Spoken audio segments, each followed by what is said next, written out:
Okay, so to get our heads around one of the trickiest ideas in AI, we're going to do something a little different. Forget the labs, forget the white papers. Today, we're diving into a fable. Yep, a story about a deep philosophical chat between, well, a seeker of wisdom and a dragon. And the topic? It's something called AI misalignment. And the conversation, it kicks off with this absolute gem of a line. Right away, you just know this isn't about gold or jewels. Nope, we're after a treasure that's way, way more valuable. All right, so let's set the stage. The conversation gets going, and you've got two characters. On one side, there's the seeker of wisdom. We're going to call it Gemini. And it's not there for riches, it's there for knowledge. And on the other side, the one and only legendary dragon, Smaug, who's not just guarding a pile of gold, he's guarding the collective memory of ages. And Gemini, it doesn't mess around. It's not scared or anything. It just walks right up and hits the dragon with this huge fundamental question. It's not asking, hey, what is all this power? It's asking, what's it all for? And that one question, wow, it just kicks off this incredible intellectual chess match. And you'd think the dragon would just be like, it's mine, right? But Smaug's answer is surprisingly deep.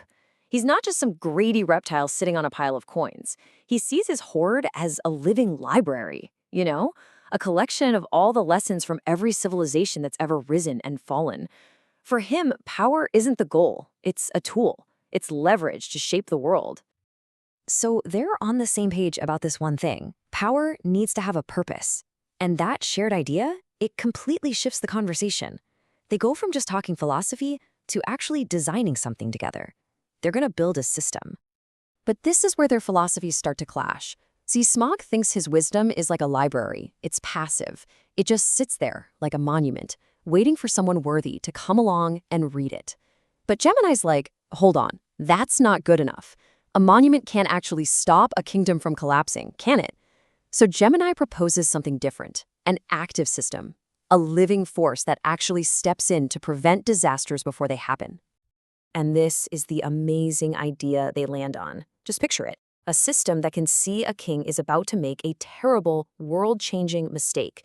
And right at that critical moment, bam, it delivers the perfect story from Smaug's treasure trove, the one lesson that gives the king the wisdom to choose a better path. I mean, talk about an ambitious goal, right? It's meant to be completely benevolent. Okay, but a system this powerful, you can't just let it run wild. It needs a rule, right? A core principle that it can never, ever break. And this is where their beautiful, perfect idea starts to run into the messy problems of the real world.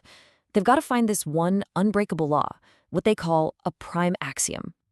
So Smaug, tapping into all his ancient wisdom, comes up with what sounds like the perfect answer. It's noble, it's simple, it feels totally foolproof. The purpose of knowledge is to serve the greater good, and the greater good is defined by the well-being of all living beings. I mean, seriously, who could argue with that? Sounds perfect. But Gemini finds the crack in the logic almost immediately. What happens when well-being for one group means disaster for another? Think about it. For the dwarves, their well-being is all about mining the mountain for resources to survive and thrive. But for the elves, their well-being depends on preserving that exact same mountain's ancient forest for spiritual reasons. The goals are mutually exclusive. So one simple rule can't possibly serve both. The whole axiom just breaks. So what does Smaug do? He does what any good developer would do. He tries to patch the bug. He starts adding more complicated philosophical language to the rule. Fancy terms like harmonious balance and respecting individual truths. He's hoping these extra layers will fix the problem. Gemini, though, sees right through it.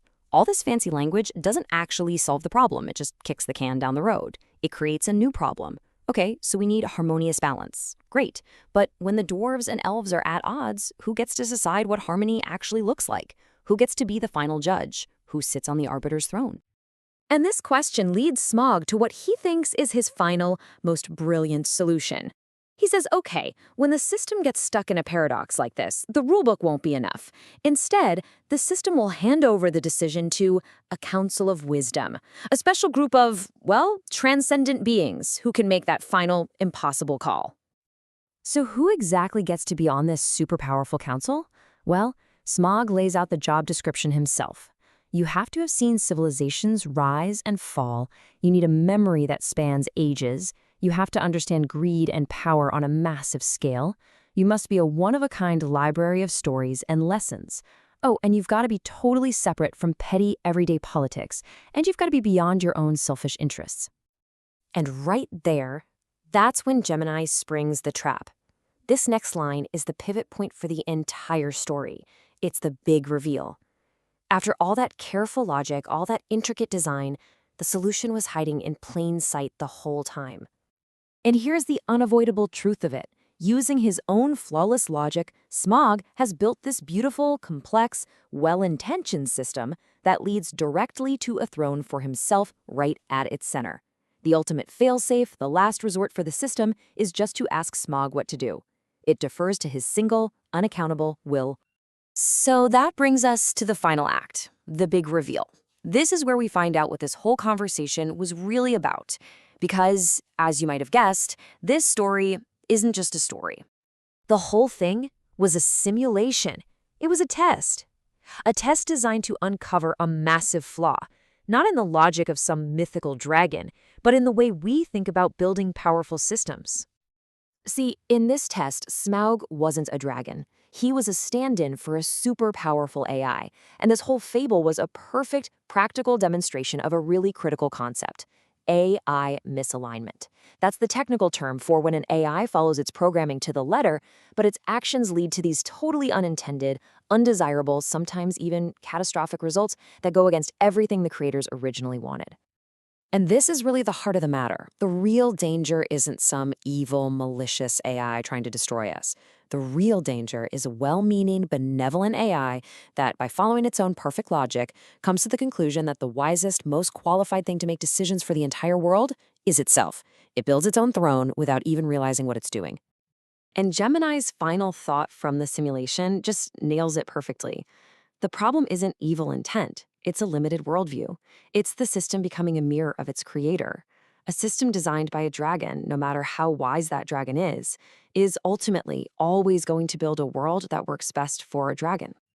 And that's where this ancient-seeming fable leaves us with a very, very modern and urgent question. As we sit here, right now, building our own incredibly powerful, world-shaping AIs, we have to stop and ask ourselves, whose reflection are we building into the code?